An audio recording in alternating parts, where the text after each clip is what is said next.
Hello, welcome back to my channel.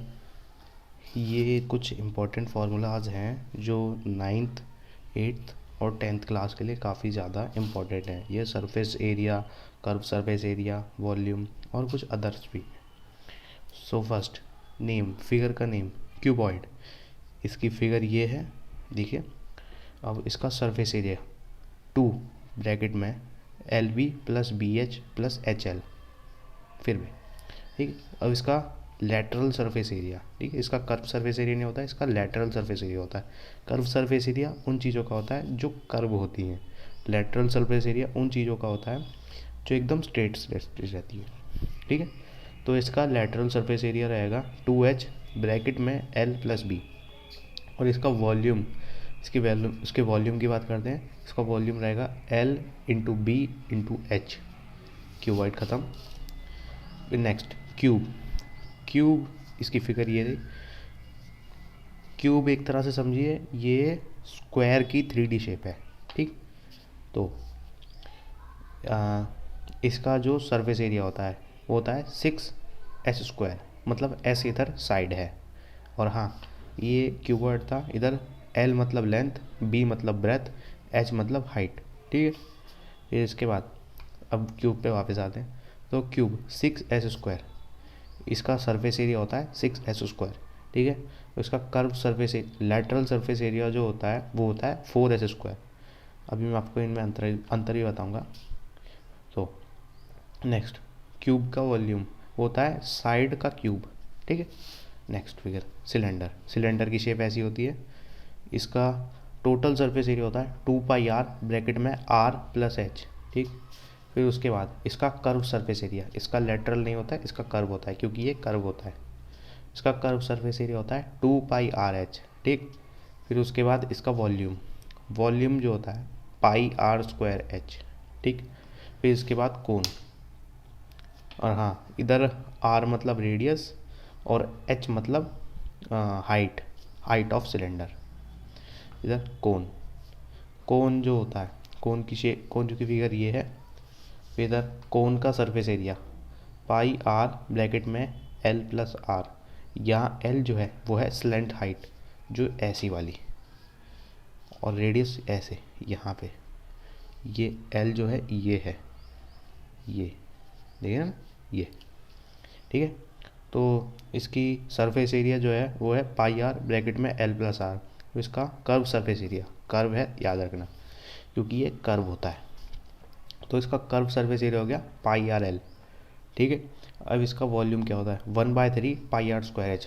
Similar सा लग रहा है। ये जो 3 कोन मिलके एक सिलेंडर बना देते हैं, ठीक है। इसका वो वॉल्यूम याद रखना 1/3 πr²H। फिर नेक्स्ट, स्फेयर क्या होता है, ये आपको सर्कल सा लग रहा होगा, लेकिन ये स्फेयर जो होता है वो सर्कल की 3D शेप होती है। जैसे एक बॉल जो होती है वो स्फेयर शेप में होती है, ठीक है।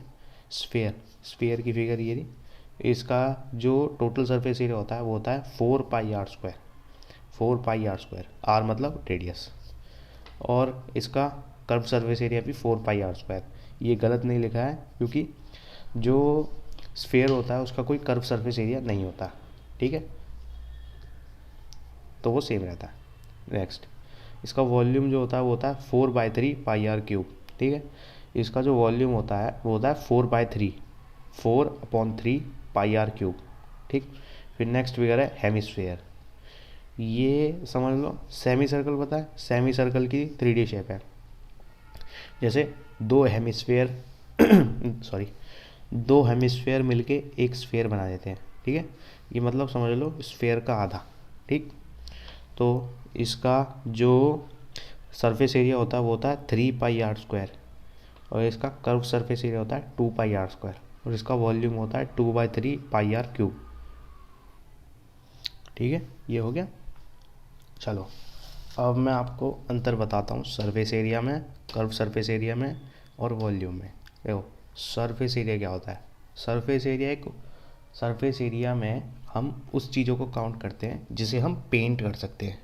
जैसे फॉर एग्जांपल ये फ़ोन है, ठीक है, ये फ़ोन है।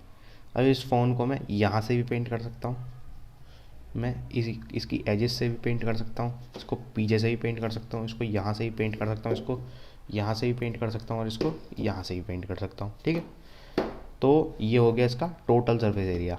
ठीक, और वहीं अब बात करते हैं हम इसके लेटरल सरफेस एरिया। क्यों? क्योंकि ये कर्व नहीं है, ये स्ट्रेट एजेस है।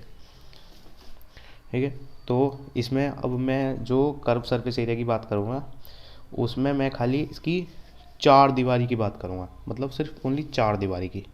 मतलब मैं यहाँ पे पेंट कर दूँगा, यहाँ पे, यहाँ, मतलब इसकी ये वाली एज पे पेंट कर दूँगा, इसकी ये वाली एज पे पेंट कर दूँगा, इसकी ये वाली एज पे पेंट कर दूँगा और इसकी ये वाली एज पे पेंट कर दूँगा।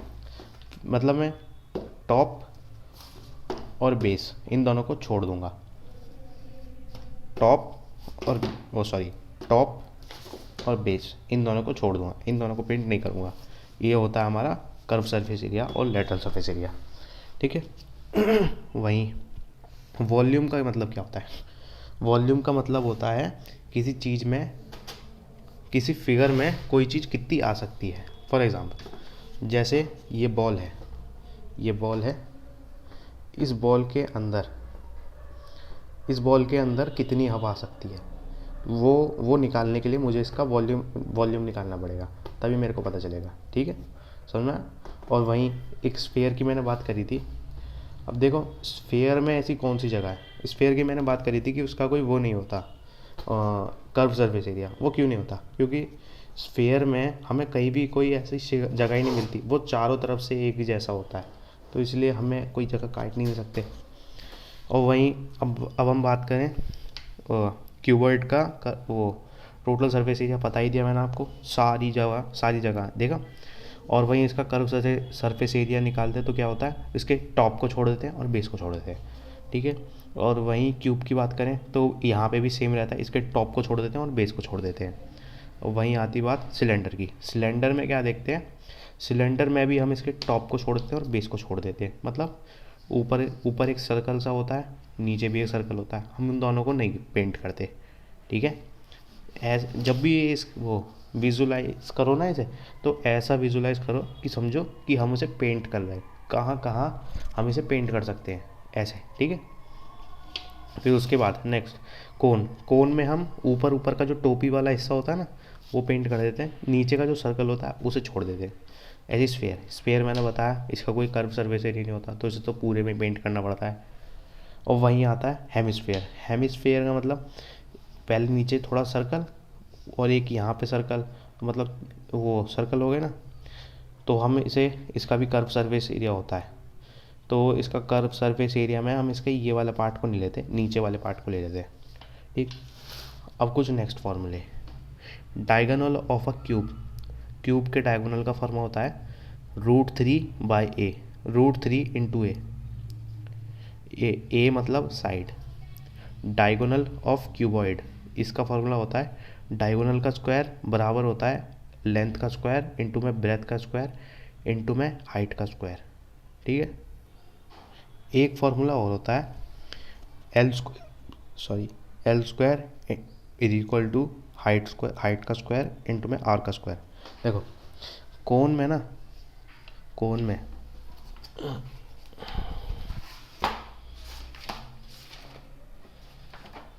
कोन जो होता है,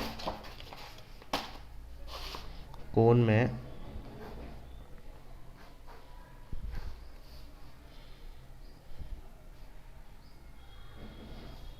में हम इसे क्या कहते हैं, एल मतलब स्लैंट हाइट।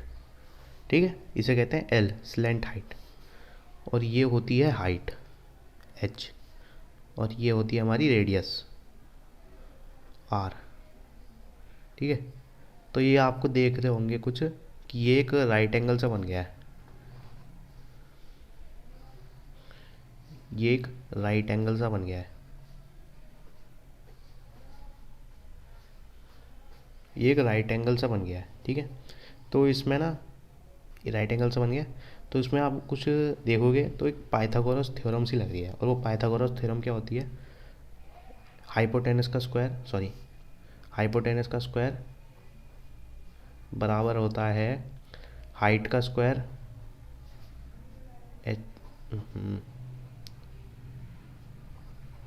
हाइट का स्क्वायर प्लस में बेस का स्क्वायर।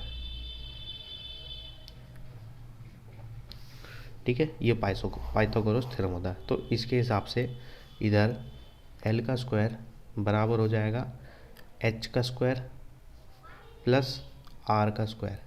ठीक है, तो एक फॉर्मूला यही बन जाता है। अगर हमें कोन की स्लेंट हाइट निकालनी हो और हाइट और रेडियस दे रखी हो तो, और या अगर हमें एल दे रखा हो या कुछ भी नहीं दे रखा हो, दो चीज़ें दे रखी हो और एक चीज़ नहीं दे रखी हो, तो वो भी हम इससे निकाल सकते हैं। ठीक है, तो ख़त्म होगी वीडियो। Thank you.